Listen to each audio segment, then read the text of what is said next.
तू तो तो रिकॉर्डिंग स्टार्ट कर दे। Okay ma'am continue. हाँ, तो जैसे रिसाइकलेबल है, जैसे इंस्ट्रूमेंट है, लिनन है, तो अपन उसको प्रॉपर वॉशिंग वगैरह करके, है ना, उसको ऑटोक्लेव के लिए भेजेंगे। और नॉन रिसाइकलेबल है, या जैसे इंजेक्शन के एम्प्यूल्स, ड्रेसिंग्स, है ना, निडल्स, तो उसको प्रॉपरली अपने को बायोमेडिकल वेस्ट में भेजना पड़ेगा, है ना। और जैसे और कोई ऑपरेशन में ब्लड, म्यूकस या कुछ सिक्रीशन निकलता है, उसको प्रॉपर डिसइंफेक्ट करके फिर डिस्कार्ड करना चाहिए, है ना, क्योंकि बहुत बार उस वो इन्फेक्शियस रहता है, तो इवन अपना जो ओटी स्टाफ है, that person should not get infected. Okay, so that's the yes best, ma'am. Right. Now, like hazards, what hazards can happen in the OT?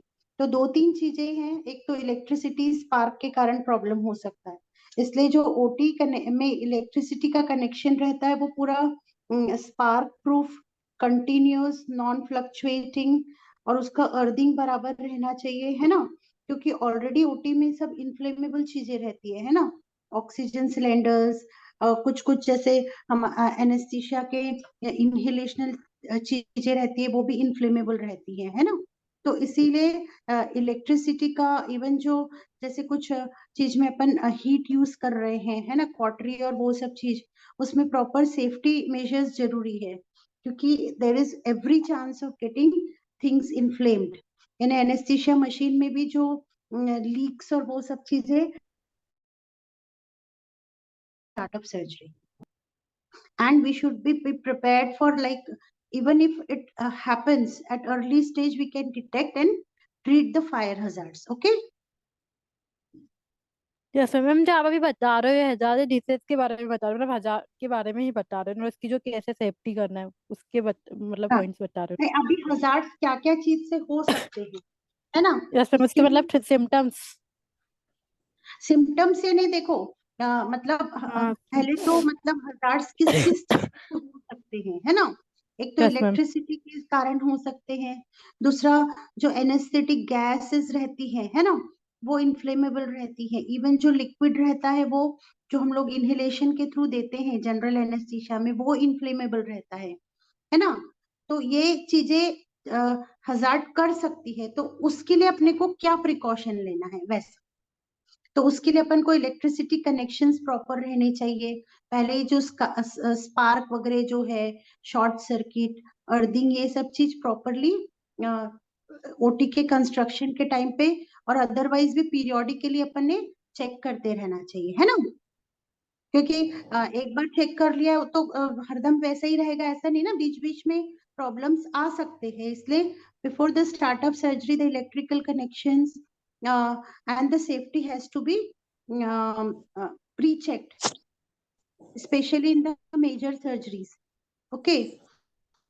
और एनेस्थीसिया जो देते हैं अपन, हम लोग एनेस्थीसिया बॉयल्स एपरेटस से देते हैं, तो उसमें गैसेस का लीक नहीं होना चाहिए।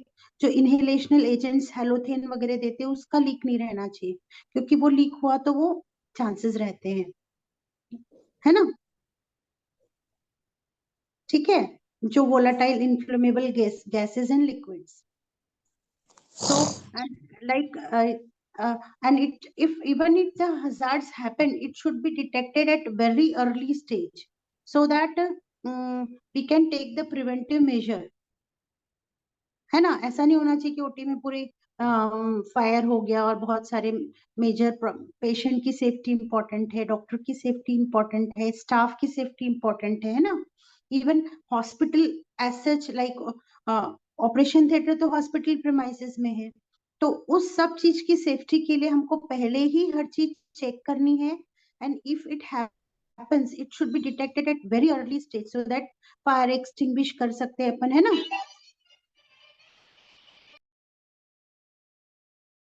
Yes ma'am.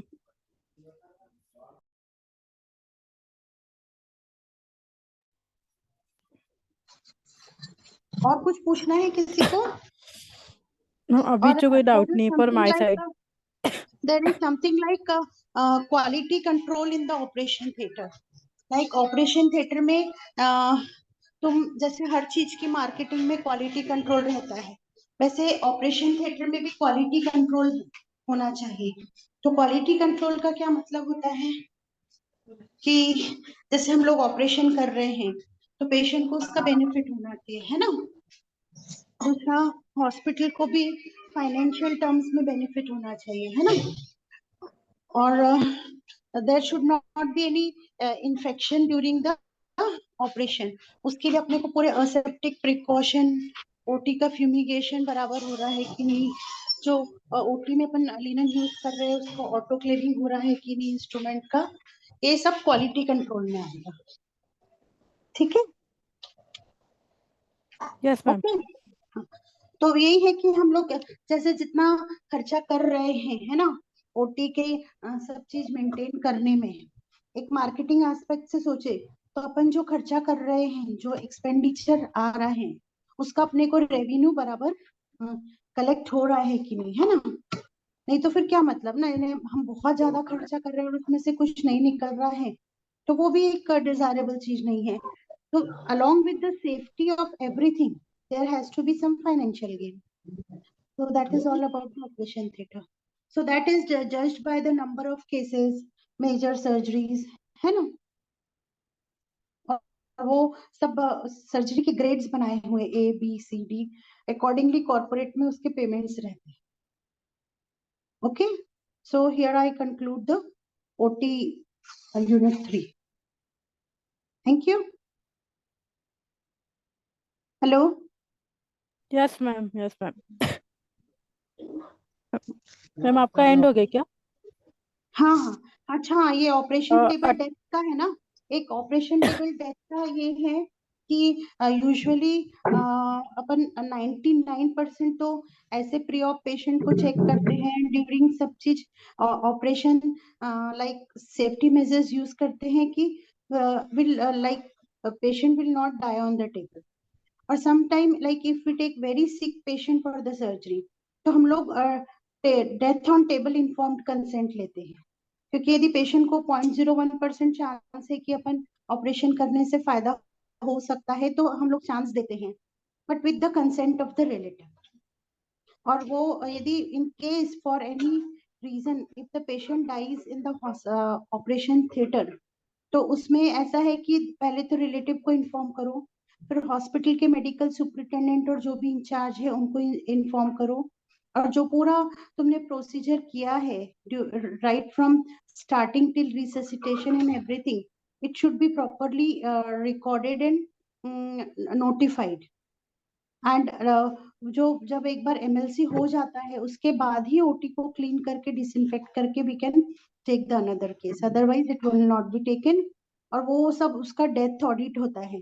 ये जो जैसे पेशेंट यदि ऑपरेशन थिएटर में होती है पेशेंट की डेथ, तो उसका पूरा मतलब पंचनामा होके उसकी पूरा ऑडिट होता है, और पोस्टमार्टम भी होता है कि what is the cause of death.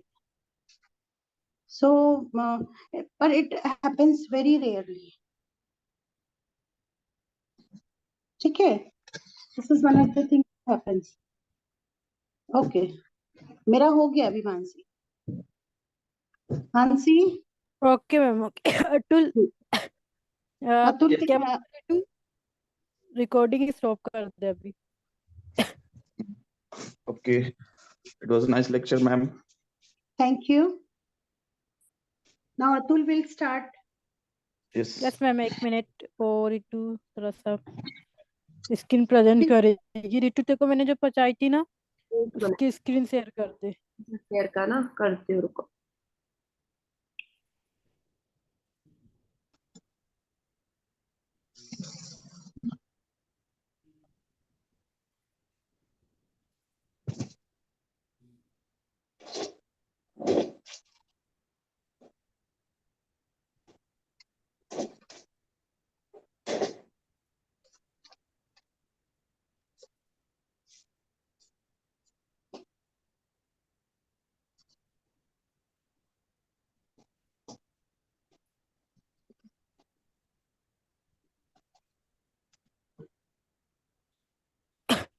ना हाँ यही थी ना अतुल? हाँ यही है ये। हाँ यही है।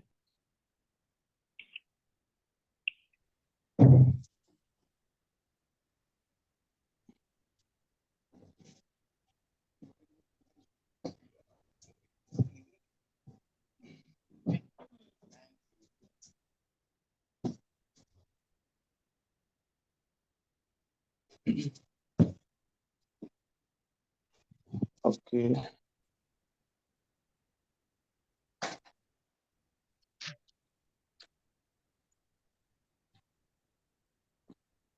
एक मिनट, मात्र एक minute.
Hello everyone,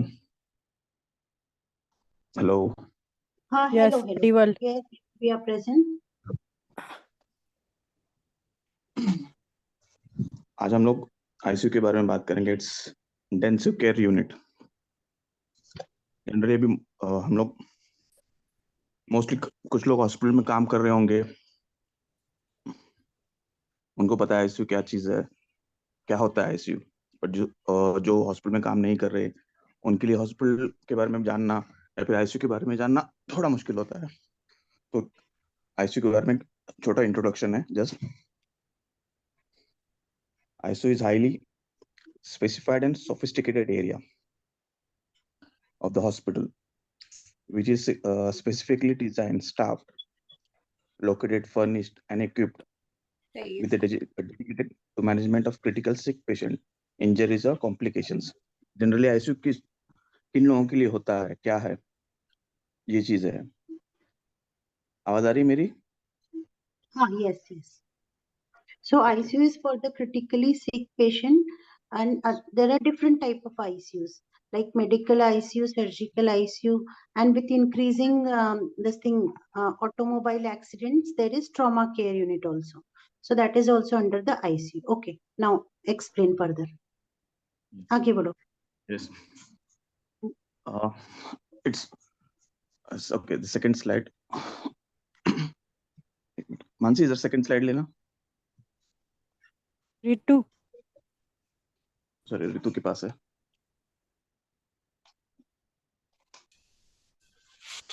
okay, definition. Okay, admission criteria. ICU में एडमिशन किस तरह? Okay, not an issue. Definition is for an ICU is intensive care unit is a specific area of hospital where sophisticated monitoring treated.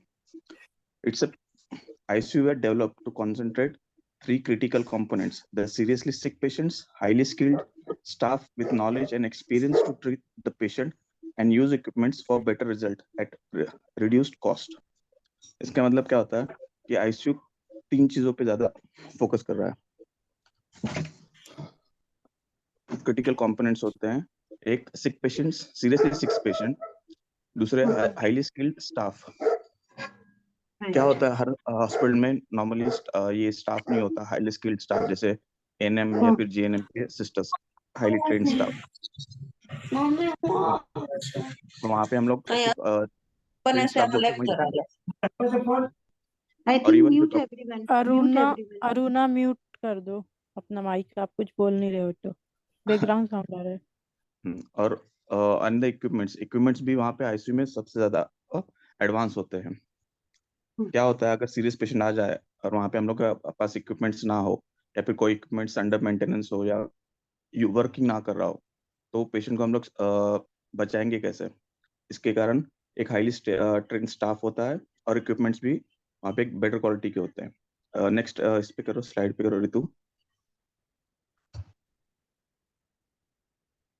Okay, admission criteria क्या generally normal ward या फिर special room से अलग होता है ICU का।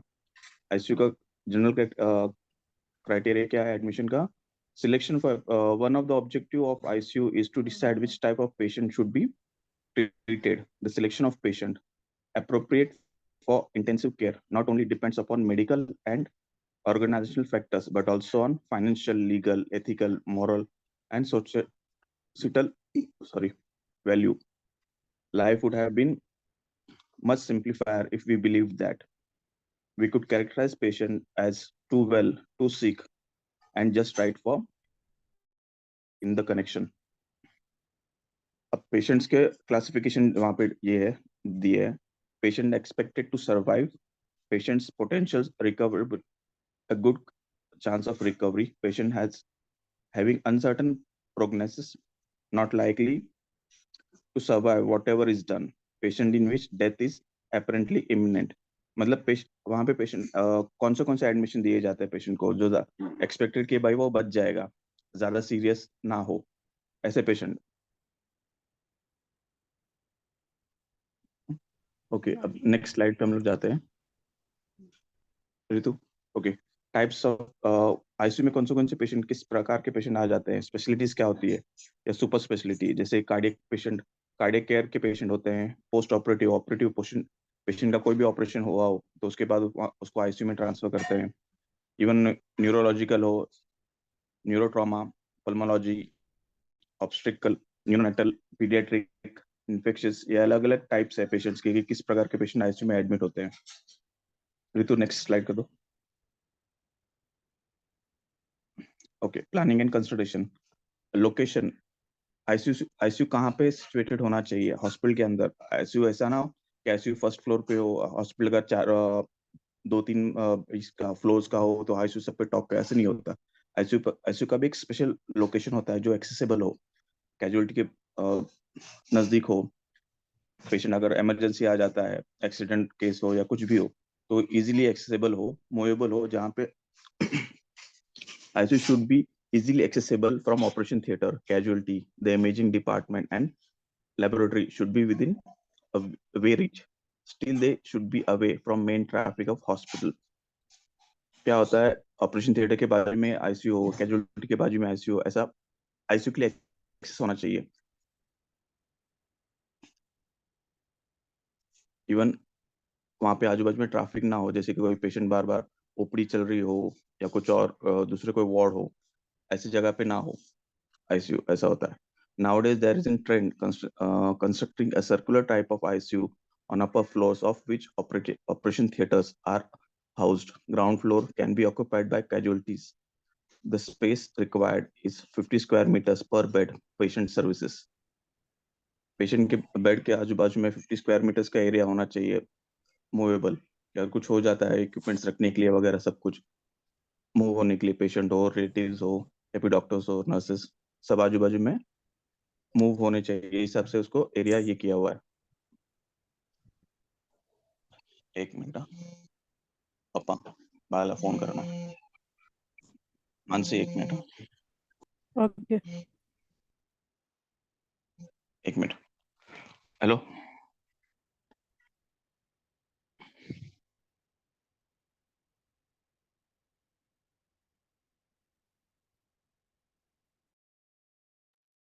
एक minute just on hold on.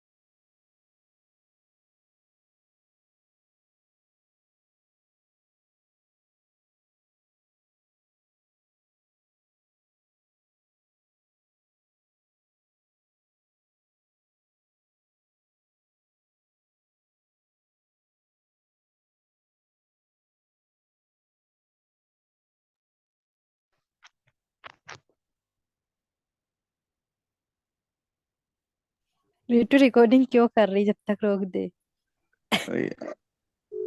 Level 1, level 2 and level 3.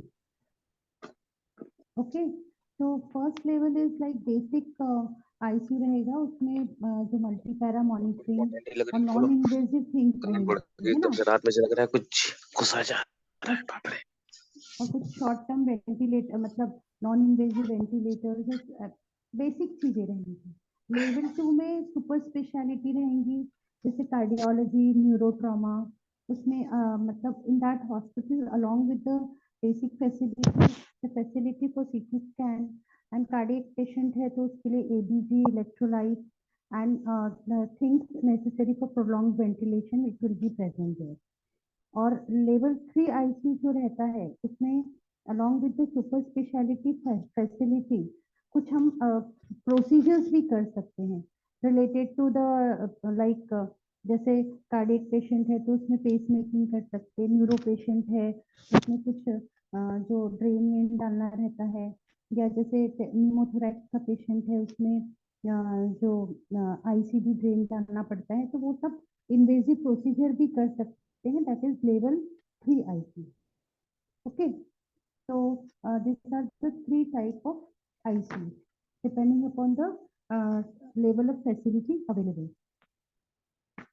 तो अभी आईसीयू का अरेंजमेंट कैसा रहना चाहिए वो तो बताया उसने कि location it should be like easily accessible to the operation theater, casualty, and along with that the imaging and the laboratory facility should be nearby. Okay, so that Atul has already told. Now like patient space अभी जो newly constructed ICUs हैं उसमें बताया गया है कि minimum 15 square feet का area, floor area एक के लिए रहना चाहिए, है ना, और उसकी विड्थ भी डिसाइडेड है 1.2 फीट पर बेड। और उसमें कैसा है कि जैसे not only the patients consideration, the other thing should also be considered, like जो नर्सिंग स्टाफ है उनके लिए, है ना, और जो जैसे ये आईसीयू है, आईसीयू के जो सामने का एरिया रहता है वहाँ पे हम लोग पहले चेंज करके और जो फुटवेयर वगैरह चेंज करके आते हैं, वो सब चीजें अलग से रहनी चाहिए, है ना, और जो बेड्स रहते हैं वो आईसीयू बेड अलग प्रकार के रहते हैं। किसी को आइडिया है आईसीयू बेड किस प्रकार के रहते हैं? Hello, yes ma'am. Actually ICU bed normal bed के जैसे नहीं रहते हैं, उसमें हेड अप करने की पोजीशन अवेलेबल रहती है, हेड लो कर सकते हैं, है ना, डिपेंडिंग अपॉन द मतलब clinical condition of the patient, उसकी हाइट भी कम ज्यादा कर सकते हैं यदि पेशेंट को इंक्यूबेट करना है या फिर हमारे हाइट के लेवल से कन्वीनियंट करके पोजीशन नहीं हो रही है तो और बहुत सोफिस्टिकेटेड आईसीयू बेड्स आने लगे, और जैसे कोई ट्रॉमा का या फिर न्यूरो का पेशेंट है, अनकॉन्शियस है, पैरालिसिस का पेशेंट अनकॉन्शियस है ना, तो पेशेंट को होश नहीं है तो बेड से गिर नहीं जाना चाहिए, इसलिए साइड रेलिंग रहती है, तो that's the special type of ICU beds available. Okay, ये आईसीयू बेड के बारे में हो गया, पर जैसे पेशेंट को और क्या क्या तो मतलब आसपास में क्या क्या रहेगा, एक तो सेंट्रल ऑक्सीजन रहेगा तो ऑक्सीजन का कनेक्शन रहेगा, फिर सेंट्रल सक्शन रहेगा तो उसका भी कनेक्शन रहेगा, और भी हमको बहुत सारी इक्विपमेंट पेशेंट के आसपास लगाने पड़ते हैं ना, जैसे इन्फ्यूजन पंप लगाना पड़ता है, वेंटिलेटर लगाना पड़ता है, और भी मॉनिटरिंग डिवाइसेस, तो electric socket there has to be in proper amount, proper number, है ना, so that there should not be chaos of the wires and all। एक पेशेंट का जो है, क्योंकि हमको समझना चाहिए कि जैसे बेड नंबर 1 है तो उसके लिए उसके जो पूरे इलेक्ट्रिक कनेक्शन है, जो जो उसको डिवाइसेस लगे हुए हैं उसके कनेक्शन तो उसके बेड के पास रहने चाहिए, है ना,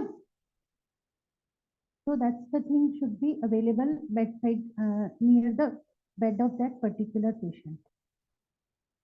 And the like important thing is along with this is nursing care, so like nurses usually 1:1 ratio is advised in ICU, एक पेशेंट के लिए एक सिस्टर रहना चाहिए, बट इट डिपेंड्स पेशेंट की कंडीशन कैसी है, तुम्हारा स्टाफिंग कैसी है ना। ओके, यस, पूछो। हेलो मानसी। यस मैम, मैं पूछ रही थी कि अभी जैसे आपने आईसीयू बेड का एक मिनट, अभी आपने आईसीयू बेड्स के बताया कि उसमें क्या क्या रहता है, पर अगर जैसे कि सब मतलब एमसीक्यू में उसका टाइप्स पूछ लिया और मतलब अलग अलग दे दी, तो अपन कैसे पहचानेंगे कि हाँ ये उसकी यही टाइप्स है? तो यूजुअली मतलब एमसीक्यू में एग्जैक्ट कुछ पूछेगा नाम नहीं, तो होगा ना? उसको एक्चुअली जैसे हेड लो करते तो उसको थ्रेडलैंड बर्थ पोजीशन बोलते हैं, तो हेड अप करते उसको प्रॉप्ट अप पोजीशन बोलते हैं। पर वो बहुत ज्यादा मेडिकल टर्मिनोलॉजी हो गई है, अपने बुक्स में भी नहीं दिया है, तो they will not ask, I don't think they will ask. मैं एक ओके मैम, जनरल बस एक मैं आइडिया, ऐसे नॉलेज के लिए पूछी थी। हाँ हाँ, नहीं ओके वो मैम। सब मुझे नहीं लगता पूछेंगे, है ना। मैं आउट ऑफ द बुक एक जनरल आईसीयू का कैसा सीन रहना चाहिए वो सबको आइडिया लगने से उस हिसाब से बता रही हूँ, ठीक है ना। Okay ma'am, okay. और नर्सिंग का कैसा है कि एक जैसे मॉनिटर सबको लगे हैं, तो पेशेंट मतलब जो सिस्टर सेंट्रल मॉनिटरिंग में है उसको सब पेशेंट जैसे रात के टाइम पे पूरे सब एकदम अवेक नहीं रहते ना, तो पर भी तो अपन मॉनिटर्स में अलार्म सेट करके रखते हैं, और एक दो जो भी स्टाफ जगा हुआ है एटलीस्ट उसको सब मॉनिटर दिखते रहने चाहिए, है ना। And alarm should not B mute. और जो भी अपने को जैसे इमरजेंसी आई है, तो इमरजेंसी कोड रिससिटेशन अलार्म भी रहना चाहिए, यानी वो अलार्म प्ले किया तो मतलब जो भी डॉक्टर्स हैं और आसपास के असिस्टेंट है, they move for the emergency and will help in the resuscitation of the patient. Okay, तो नर्सिंग स्टेशन ऐसा ही रहना चाहिए कि जहाँ पे कंप्लीट विजुअलाइजेशन होना चाहिए और पेशेंट मैम को एक और प्रॉपर। क्वेश्चन था, एक क्वेश्चन बोलो। था, क्या नाम है इसका, निहारिका के साइड से पूछ हाँ सकते हो हाँ, आप? पूछिए पूछिए। Ma'am, there are different types of ICU beds for different level of ICUs. Is that so? No, it's not like that. But usually, it's the grades of the ICU beds. जैसे जो क्लास लेवल 1 आईसीयू है, level 1 ICU में बहुत ज्यादा ऐसे specific जैसे cardiac और neuro patients नहीं रखते ना वो लोग, ऐसे बेसिक पॉइजनिंग के ऐसे, तो जैसे हाइपरटेंशन है कुछ है, तो वो लेवल पे जो थोड़े से बहुत ज्यादा सोफिस्टिकेटेड आईसीयू बेड नहीं है वो चलेंगे, है ना। बट जो कार्डियक में और न्यूरो में जो आईसीयू बेड रहते हैं, है ना, वो थोड़े ज्यादा सोफिस्टिकेटेड रहते हैं, इसमें ज्यादा प्रोविजन रहते हैं ना। तो it is depending upon the level of ICU, the type of beds are available. Okay, ma'am. Okay, thank you so much. और लेवल 3 है, उसमें एक पर्टिकुलर उनको इन्वेजिव प्रोसीजर्स करनी है, ये करनी है, तो उसके लिए थोड़ा सा वेल डिजाइन, जैसे इट इज ऑल कस्टमाइज, इसका जो रिक्वायरमेंट है उस हिसाब से वो मतलब उस टाइप के बेड्स मतलब लगाएंगे ना अपने आईसीयू में। जो भी कॉर्पोरेट में है जिस टाइप का उनका, जैसे न्यूरो आईसीयू कॉर्पोरेट में तो अलग अलग स्पेशलिटी के अलग अलग आईसीयू भी रहते हैं ना, तो उस हिसाब से उनके बेड्स रहते हैं, क्योंकि the beds are very costly. तो लेवल 1 आईसीयू में बहुत कॉस्टली बेड लगा के कोई यूटिलिटी नहीं है ना। जो लेवल 2 और लेवल 3 आईसीयू जो रहते हैं, जहाँ पे ज्यादा सोफिस्टिकेटेड रहते हैं, वहाँ पे जो ज्यादा सोफिस्टिकेटेड बेड्स की जरूरत पड़ती है, इंक्यूबेशन करना है, वेंटिलेटर लगाना है, तो वो उसमें बहुत सारी जो बेड्स की मतलब ये चीजें हम इसकी हमको जरूरत पड़ती है, ठीक है। Yes, ma'am. Thank you so much. तो you got about the nursing station, आप लोगों ने देखा होगा कहीं टीवी पे, मूवी पे, या अदरवाइज भी आईसीयू ये भी देखा होगा, तो मॉनिटर्स रहते हैं और बीच में सेंट्रल मॉनिटर रहता है, वहाँ पे नर्सिंग स्टेशन रहता है ना। यानी कैसा रहता है कि जैसे 6 बेडेड आईसीयू है ना, तो 6 एक का मॉनिटर वो सिस्टर हर पेशेंट का नहीं भी देख पाती है सपोज, तो वो 6 मॉनिटर एक सेंट्रल मॉनिटर को कनेक्टेड रहते हैं, and that is there in the central nursing station. तो वो बेड नंबर 1 का क्या चल रहा है, बेड नंबर 6 का, ऐसे पूरे 6 ऐसे लाइन से सेंट्रल मॉनिटर में आ जाते हैं। तो मतलब अर्लीस्ट डिटेक्ट करके जो भी उनको लगता है तुरंत उसके लिए ट्रीटमेंट शुरू कर सकते हैं ना। जैसे बीपी कम हो रहा है क्या, सैचुरेशन कम हो रहा है क्या, या और कुछ प्रॉब्लम आ रहा है, वो सेंट्रल मॉनिटर से डिटेक्ट कर सकते हैं ना। ओके, क्या मैम, कंटिन्यू। हाँ राइट। फिर जैसे ओटी में रहता है वैसे आईसीयू में भी रहता है कि सब कुछ रहना चाहिए। जैसे लिनन वगैरह जो है, वेस्ट है, उसको अलग से डिफरेंट कलर कोडेड पॉलीथीन में कलेक्ट करके डिस्कार्ड करना पड़ेगा, है ना। और आईसीयू में एक्चुअली स्टोरेज भी ज्यादा लगता है ना, क्योंकि जो ये है आईसीयू का लिनन रहेगा, आईसीयू के मेडिसिन रहेंगे, और इवन जो स्टाफ है वो स्टाफ के लिए भी कुछ फैसिलिटी रखनी पड़ेगी, है ना। तो उस हिसाब से आईसीयू का डिजाइन रखना पड़ता है। और आईसीयू के आसपास मतलब बहुत बार ऐसा होता है कि हमको ऑन बेड एक्सरे करना पड़ता है ना, ऑन बेड अल्ट्रासाउंड करना पड़ता है, ऑन बेड इको करना पड़ता है। तो इसीलिए ये सब फैसिलिटी आईसीयू के आसपास रहना पड़ता है। और पोर्टेबल मशीन रही तो वो पेशेंट के बेड के पास आके अपन you can do all this procedure bed side. Okay, thank you ma'am, thank you very much. Now Atil you can continue. आगे okay, thank you very much. Actually I am sorry once again, थोड़ा हाँ सा call आ गया था, okay, urgent no था थोड़ा। Formality no formality, चलो आगे बढ़ो। ओके ओके, तो मैंने एक नेक्स्ट पॉइंट जनरल है आइडिया दे इक्विपमेंट। दिया। हाँ हाँ ओके, तो again you can move on. Equipments, bed side equipments होते हैं, आप मोस्ट ऑफ सब लोग ने देखे होंगे। तो नियर अबाउट सबने मॉनिटर्स देखे होंगे। बेड साइड, हर एक बेड के यहाँ पे आईसीयू में ऐसा होता है कि इट्स फॉर पेशेंट्स बेनिफिट की, पेशेंट की कंडीशन क्या है उस पर मालूम पड़ जाता है। एक बेड साइड होते हैं, और एक हर बेड के बाजू में एक मॉनिटर होता है। अगेन ईसीजी उसमें होता है, मल्टी पैरामीटर्स वगैरह होते हैं। इवन एक सिंगल सेंट्रल मॉनिटर भी होता है कनेक्टेड टू नर्सेस स्टेशन, क्योंकि नर्सेस हर बेड पे जाके चेक तो नहीं कर सकते कि बेड इस पे क्या बता रहा है, कि पेशेंट का बीपी कितना है या एसपीओ2 क्या है। तो they can watch on single monitor which is called central monitor, जो नर्सिंग स्टेशन के यहाँ पे होता है सिचुएटेड। ऋतु सेकंड इक्विपमेंट का ये नेक्स्ट स्लाइड ले लो। ओके, तो इसमें bed side monitor with ECG and multi parameters होता है, और सेंट्रल मॉनिटर होता है, प्लस उसके बाद एक पल्स ऑक्सीमीटर होता है। इवन CO2 एनालाइजर भी होता है। ये हर जगह नहीं होता है एक्सपिरेटरी CO2 एनालाइजर, पर रेयर इस केस में होता है ये।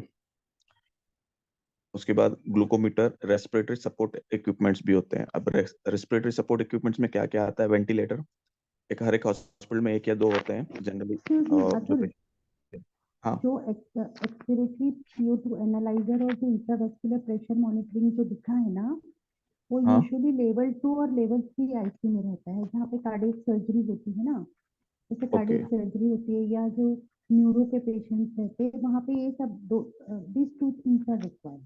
बाकी ओके ओके ये सब चीजें जनरल लेवल 1 में रहता है। ठीक है, ओके ओके, कंटिन्यू। थैंक हाँ you ma'am. Okay, so again ventilator होते हैं। ह्यूमिडिफायर आपने देखे होंगे मोस्टली, एक वाइट कलर का एक जार होता है विथ येलो कैप, देखा होगा आप। एक उसके ऊपर कुछ नंबरिंग्स होते हैं, वो एक देखा होगा। Even oxygen therapy devices, MO bag होते हैं। ये सब आपको जब आईसीयू में आप जाते हो तो कोई ऐसा साइड में रखा होगा, कहीं पे कोई ट्रॉली में रखा होगा, ऐसा सब कुछ रखे होते हैं, जो सबके नाम अलग अलग है यहाँ पे। टेक्स्टोमी सेटअप सेट्स रहते हैं, ओपन एंडोब्रोकियल सक्शन कैथेटर, अलग अलग तरह के कैरेक्टर्स सॉरी कैथेटर्स होते हैं। कंप्रेस्ड एयर पॉइंट 2 पर बेड, ये एयर ऑक्सीजन के लिए होता है। डिफिब्रिलेटर, पेसमेकर, पेसमेकर भी एक मशीन है जो पेसमेकर का एग्जैक्ट ये जो जिसका हार्ट ये कर नहीं पंप नहीं करता ठीक से, तो उसके लिए पेसमेकर यूज करते हैं। Ma'am, am I right? Yes, it yes is correct. Pacemaker is yes. for heart. Yes, thank you. और दूसरी होती है सीपीआर ट्रॉली। सीपीआर ट्रॉली एक मोस्टली हर एक आईसीयू सेंटर में होती है। आईसीयू के यहाँ पे सीपीआर ट्रॉली होनी ही चाहिए, ऐसा है, बिकॉज कब कौन सा पेशेंट किस कंडीशन में आए पता नहीं होता। तो एक सीपीआर ट्रॉली मोस्टली आईसीयू में कम, कैजुअलिटी में ज्यादा होती है सीपीआर ट्रॉली, ऐसा होता है। बिकॉज पेशेंट कभी कोई एक्सीडेंट केस आ जाए या कोई कैसे आ जाता है मालूम नहीं पड़ता, तो सबसे पहले पेशेंट कैजुअलिटी में आ जाता है, तो वहाँ पे मोस्टली सब ट्राई करते हैं। उसके बाद पेशेंट को आईसीयू में ये किया जाता है, एडमिट एक किया जाता आईसीयू है। में एक ट्रॉली रहती है, that is called crash card actually. Crash crash का, कार्ड हाँ आपने, हाँ क्रैश कार्ड उसमें कैसे रहता है, it is like a trolley